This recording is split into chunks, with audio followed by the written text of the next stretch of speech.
Rightio. So Adobe Max is finished. Illustrator CC 2019 has been updated. There are some new features and we're going to cover them in this video.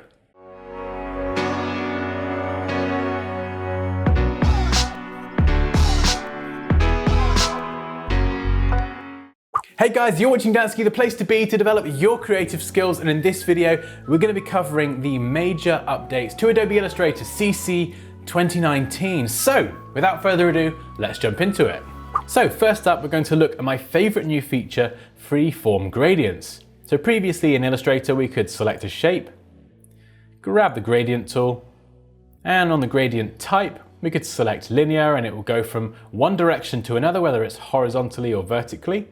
We had radial gradient, which goes from the center towards the edge or vice versa. Now we've got freeform gradient, a new option where we can click this and you can see it adds a point. And we can move this around. We don't really see much happening at the moment. So if I just click anywhere to add other points, and then what I can do is go to the swatches panel and I can give this a color. So let's add a few more colors in here. Different shades of blue. And you can see now, this is the cool bit, I can move these around in real time. Super easy. And I can see how everything changes. So this can be used for creating depth to a shape like I'm doing here and making this look more like a round sphere. Or it can be used for more complex illustrations. I could add another one here. And from the color picker, go for a really light blue just to add like a little bit of a highlight there as well. So super flexible. I can also change the draw type from points to lines. And what this enables me to do is click and draw a line and then bend that round. So I can, you can see it's getting a little bit crazy here. But if I double click on this point, you get this window pop up and then I can go and adjust the color. I'm not entirely sure where I'm going with this. Oh, okay, so we just click off and it gets rid of that. So we can double click on these points. I mean, arguably that looks quite terrible, but you can get an idea of how powerful this could be for doing illustrations. As I say, creating three-dimensional shapes with shadows and highlights, and this is going to be a lot of fun to play around with. Okay, so the next thing we're going to look at is global edits. So you can see here I have lots of happy little faces, and we have this chap up here, this orange one is repeated multiple times. Now this could be a document that you've got where you've got lots of instances of the same thing, but you didn't create it as a symbol or something like that, and you want to update every instance of that object throughout the entire document.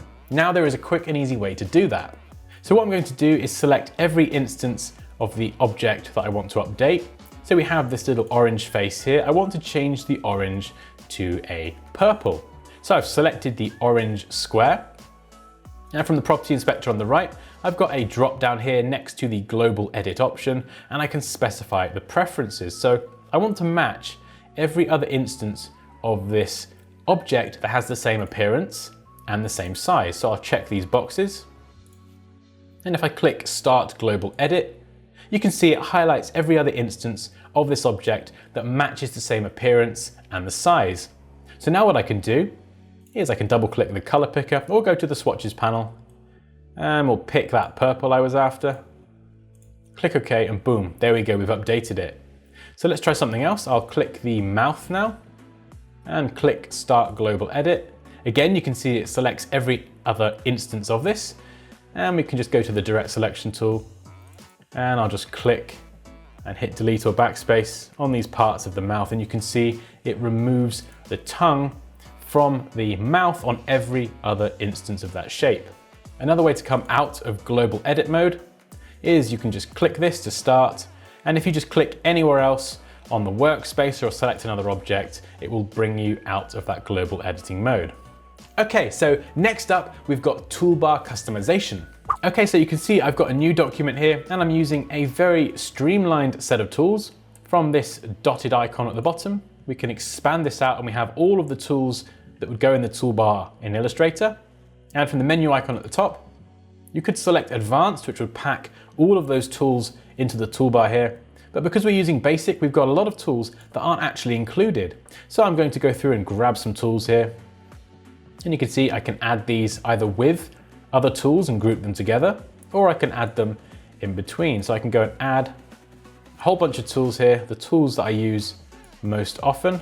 Let's just add these in between. I could maybe group a few of these together, and you can see if I long press and hold, it's grouped all of these together. So you can customize this part of your workspace over here if you want from the window menu, but you can also now fully customize your toolbar on the left as well. So that's pretty awesome. And you've got some other options down here as well, so you can hide and show certain elements if you'd like to keep your toolbar super clean. Or, as I say, you can go up to the menu icon and just check advanced, and it brings all of these tools back in the most advanced form.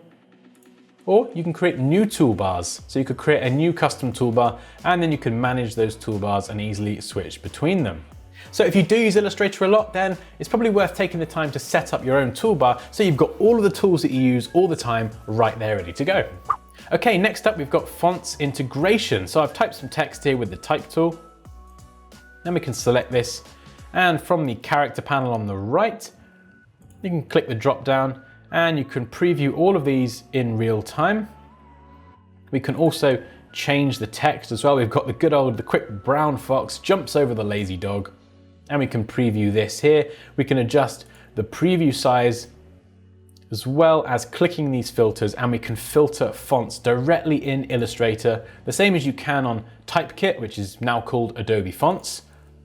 And we can filter out, and it just makes it so much easier for us to find the exact font we're looking for. And just a side note to let you know that Adobe Typekit is now called Adobe Fonts, which kind of makes sense. And there's over 14,000 fonts that you get for free if you're a Creative Cloud subscription member person. So yeah, that's pretty cool. Okay, so next up we've got trim view. This is something that I've wanted forever. I absolutely love this feature. If you're doing something like design for print in Illustrator, for example, you can see that I've got these giant triangles here, and these extend outside of the trim line. The trim line is this black line around the edge here. This is the edge of the artwork, and I've allowed this kind of space around the edge for bleed, because of course you could add and export bleed in Illustrator, but there's never been a quick way to preview how your design looks without that bleed. Well, now we can. Just go up to view, down to trim view, and voila. So you can see this is still here, still selectable, but everything that is outside of the artboard is hidden. I absolutely love this feature. This is super cool. So yeah, well done Adobe for adding this. Okay, so there's just a few more changes that I'm gonna go over now. These are slightly smaller changes, but worth mentioning nonetheless. So if I go up to Illustrator, down to Preferences, and select User Interface. If you're on a Windows machine, go up to Edit and down to Preferences there. And you can see here we have the User Interface tab, and we can now adjust the scaling of our UI. We've got the slider here, so we can change the size of the UI specifically for Illustrator, as well as scale the cursor proportionately.